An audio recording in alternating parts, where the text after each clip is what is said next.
a 23-year-old Cambridge student is forced to go home. Quarantine, isolation, alone. 18 months later, he emerges with calculus, the laws of motion, and the theory of gravity. His name? Isaac Newton. And that period of forced isolation, historians call it his Year of Wonders, the most productive period in scientific history. One man, one house, 18 months. He unlocked secrets of the universe that people before him couldn't find in entire lifetimes. Why? He was home, alone, thinking. Now fast forward to today. Everyone's obsessed with going out, networking events, coffee meetings, co-working spaces. Meanwhile, the guy who stayed home just built an app worth millions. The girl who skipped the party just finished writing a book that'll sell millions of copies.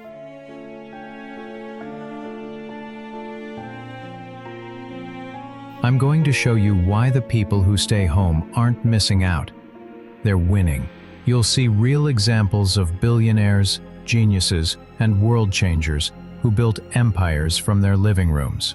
I'll break down the actual science of why staying home gives you an unfair advantage. And if you still think this is a fantasy, let me introduce you to some great personalities.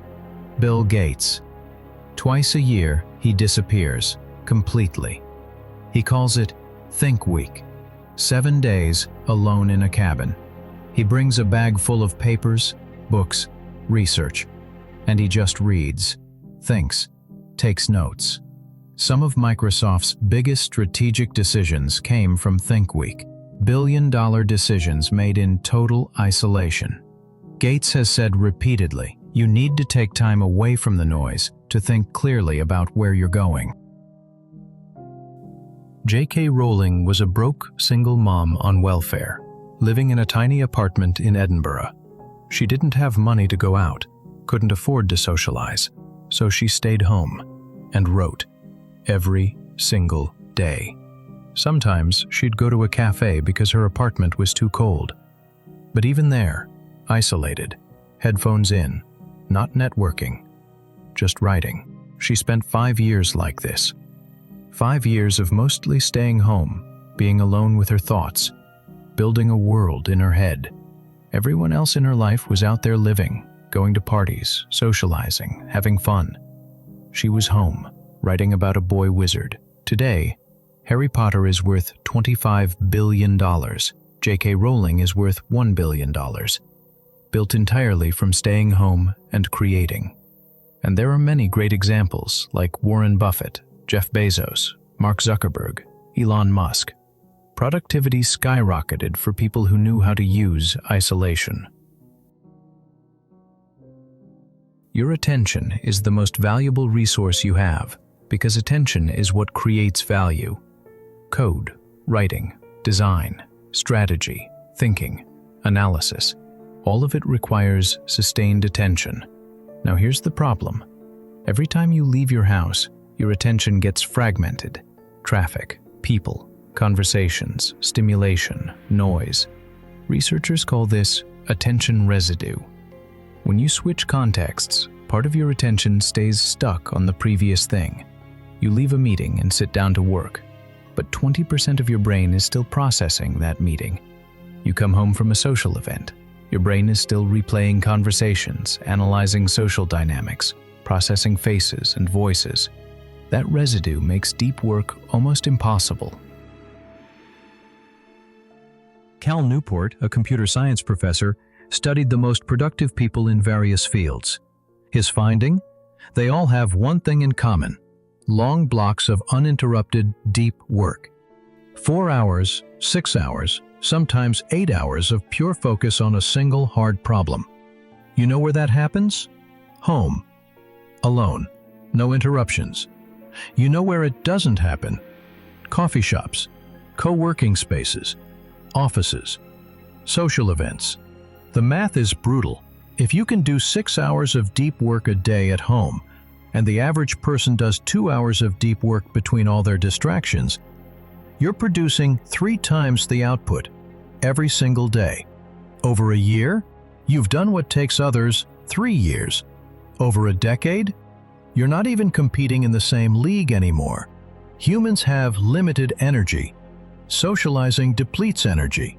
Even for extroverts, it costs calories, cognitive load, emotional regulation.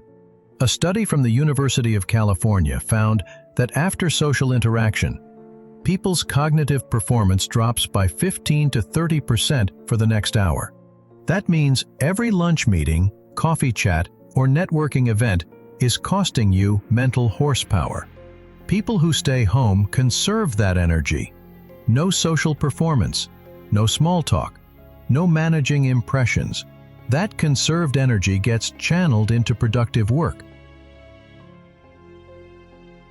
Mihaly Csikszentmihalyi spent decades studying flow, that state where you're completely absorbed in challenging work and time disappears. His research found that flow states require 3 conditions: clear goals, immediate feedback, and no interruptions. Notice the third one? No interruptions. You know where you can go hours without interruption? Home. Door closed, phone off, alone. Every decision you make depletes willpower. What to wear, where to go, who to meet, what to say. A day out in the world, hundreds of micro decisions. A day at home, you eliminate 90% of them. Same clothes, same environment, same routine. All your decision-making energy gets saved for what matters, your work. Steve Jobs wore the same outfit every day for this reason. Mark Zuckerberg, too. Let's do some brutal math. If you go out and spend at least 30 minutes commuting, you waste 1 hour a day just commuting, which amounts to 5 hours a week, 260 hours a year. And I've shown a very small amount of time here. In fact, it costs many times more than that. And money as well. Well, the real cost of going out isn't the money, it's the opportunity. Every hour you're at a networking event, happy hour, or building relationships, someone's building an actual product. Relationships are important, but here's the thing. If you build something valuable, relationships come to you. J.K. Rowling didn't network. She wrote something undeniable. Publishers came to her. Bill Gates didn't schmooze. He built software everyone needed. Customers came to him. Remember that value attracts relationships. Relationships without value attract more relationships with no value. Most people can't stay home. They need external stimulation. They get anxious alone. They need validation. But if you can embrace isolation, if you can be comfortable alone for hours, days, weeks, you have an advantage they can't replicate because they can't compete with you. They don't have the mental stamina. Society makes you feel guilty for staying home. You need to get out more. You're missing life. You're too isolated. But here's the truth. You're not missing life. You're building one.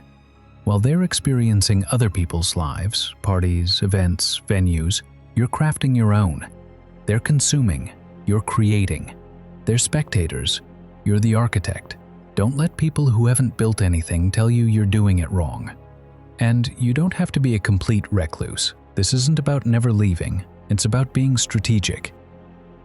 Warren Buffett socializes, just rarely, and only with people who add value.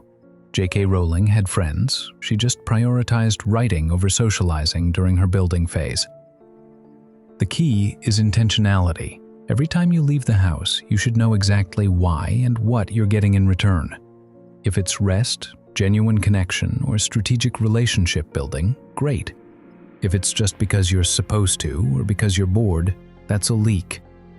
So here's what I want you to understand. If you love staying home, stop apologizing. If you'd rather be alone working on your project than out at a party, you're not weird, you're strategic. If you skip social events to code, write, create, learn, build, you're not missing out, you're getting ahead. The world will tell you to get out there, but the people who changed the world, they stayed in. Newton, Gates, Rowling, Buffett. countless others. They understood something fundamental. Transformation happens in isolation. You don't have to go to success. Build it, and it comes to you.